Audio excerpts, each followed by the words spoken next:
Udah yuk mulai. Bismillah, Assalamualaikum warahmatullahi wabarakatuh. Eh, Sebelumnya kami dari kelompok berapa kita? Kita kelompok berapa tuh? 9. 9. Oh, 9. Saya ulangi. Turunnya ada.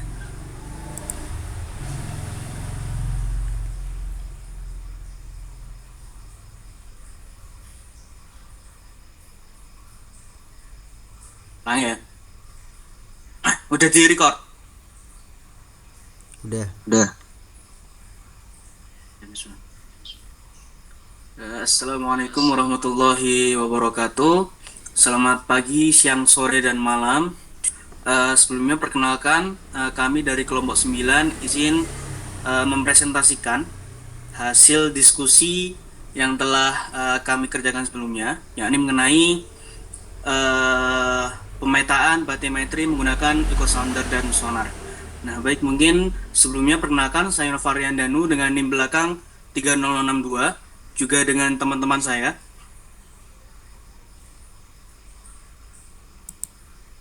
Saya Titya Novgani dengan NIM belakang 61. Saya Fasya Zikro dengan NIM belakang 064. Oke, mungkin untuk menghemat waktu bisa kita langsung lanjut saja.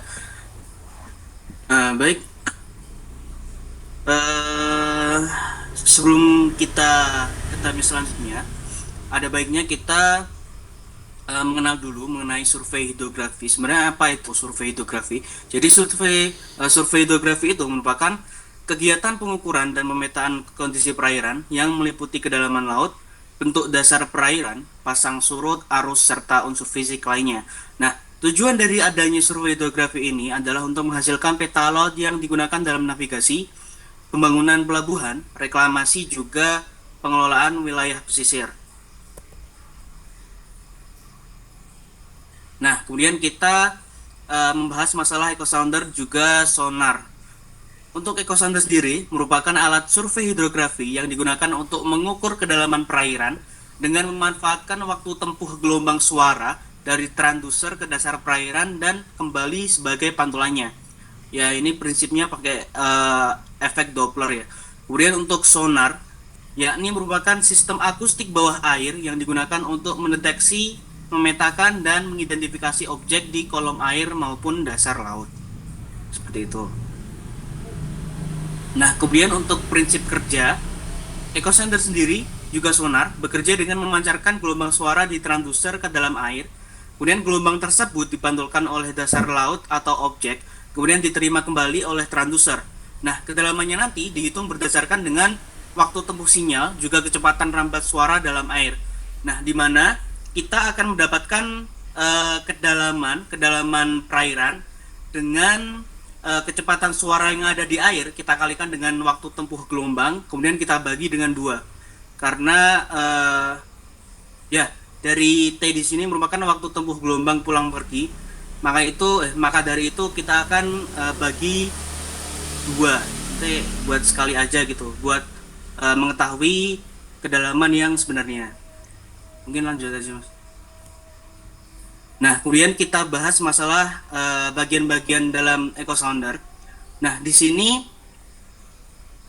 yang bisa kita gunakan yakni mirip-mirip single beam echo sounder, tapi kita lebih sering pakai yang untuk fish finder ya. Dan juga ada notes di sini. Selain semuanya ini, kita juga memerlukan sensor tambahan seperti heading, heave, pitch, kemudian roll, dan digunakan bila dibutuhkan untuk meningkatkan akurasi data. Nah, mungkin kita bahas dulu. Jadi dalam echo sounder itu, single beam echo sounder atau fish finder biasanya, itu ada beberapa bagian yang perlu diperhatikan. Yang pertama adalah transducer. Nah, transducer sendiri merupakan bagian perangkat yang berfungsi untuk memancarkan dan menerima gelombang akustik. Nah, di mana gelombang yang dipantulkan dari dasar perairan digunakan untuk menghitung kedalaman berdasarkan waktu tempuh dan kecepatan suara air. Nah, suara di air. Nah, ini transducer yang menghasilkan beam dan menembak ke dasar perairan ya. Kemudian untuk GPS atau Global Positioning System yang berfungsi untuk menentukan posisi kapal secara akurat saat survei dilakukan.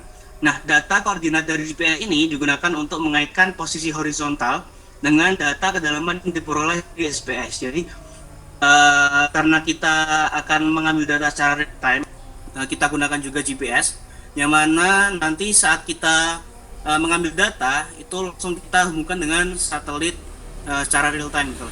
Terus kemudian ada display. Jadi display atau monitor data logger berfungsi untuk menampilkan dan merekam data hasil pengukuran echo sounder dan GPS secara real time seperti kedalaman, posisi, dan waktu agar operator dapat memantau dan menyimpan data survei dengan mudah. Nah, jadi display untuk mengetahui data yang sudah kita tangkap saat itu juga. Jadi kita bisa mengontrol apa yang udah kita ukur gitu seperti itu.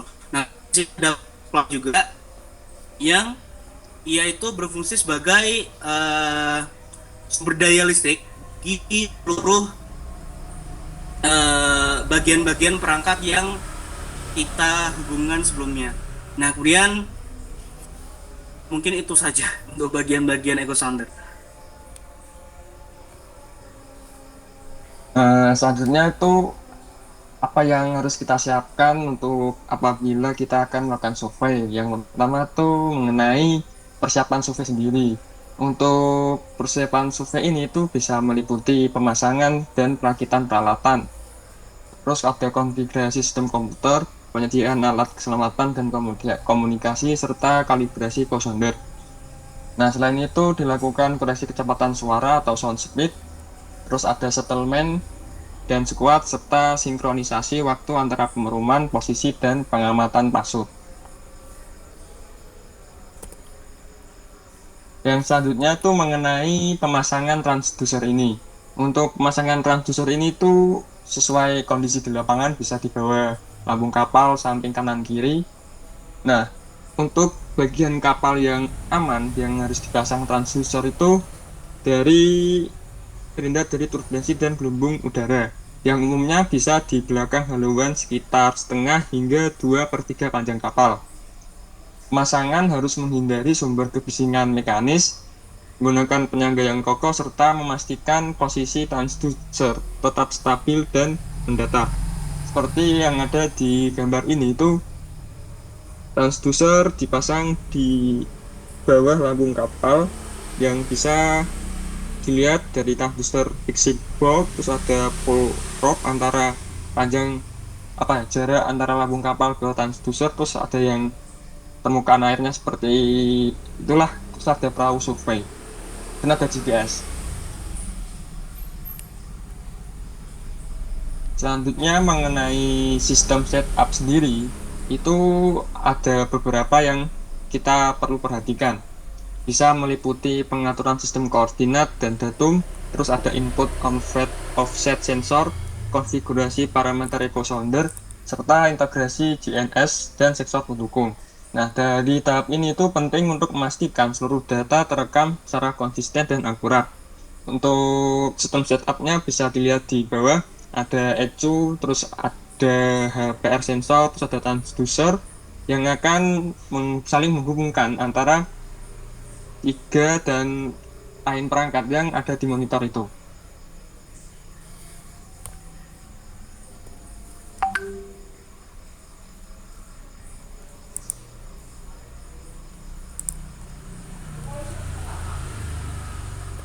Oke, selanjutnya adalah bagian akuisisi data. Jadi setelah tadi sudah di persiapan begitu ya, kemudian setup device pun juga sistem setup.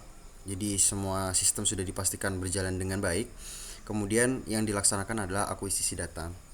Nah, akuisisi data ini sendiri dilakukan dengan merekam data posisi atau data XY atau XY dan juga kedalaman atau data Z secara bersamaan.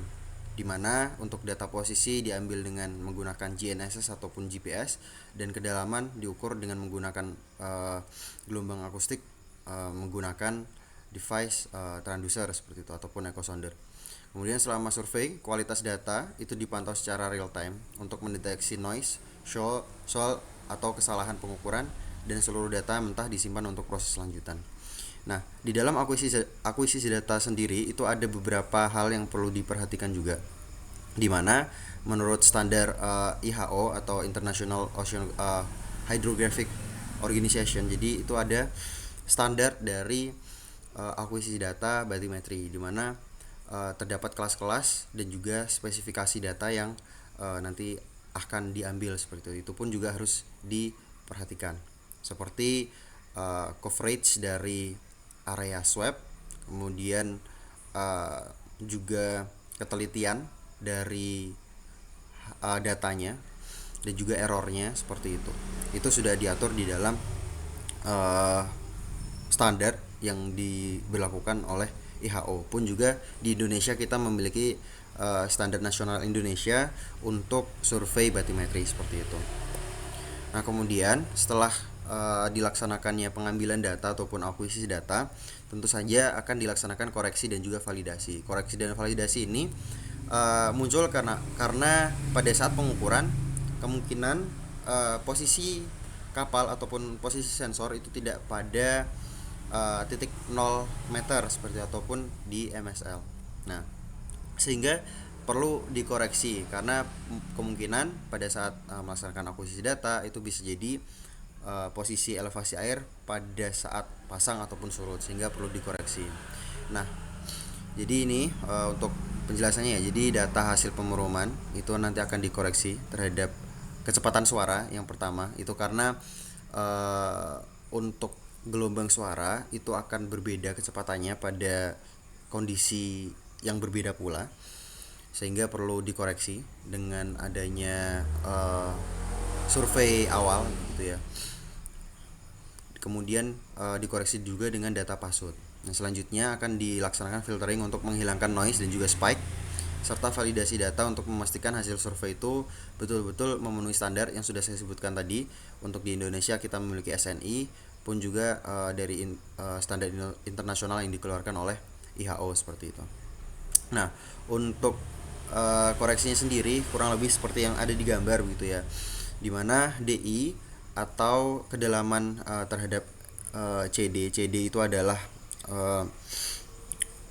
ini ya, chart datum seperti itu adalah EI atau kedalaman hasil perum atau echo sounder setelah ditambahkan draft kapal dikurangi CI ataupun koreksi pasut ke dalam CD ini. Jadi muka air laut ke dalam CD ya, ini.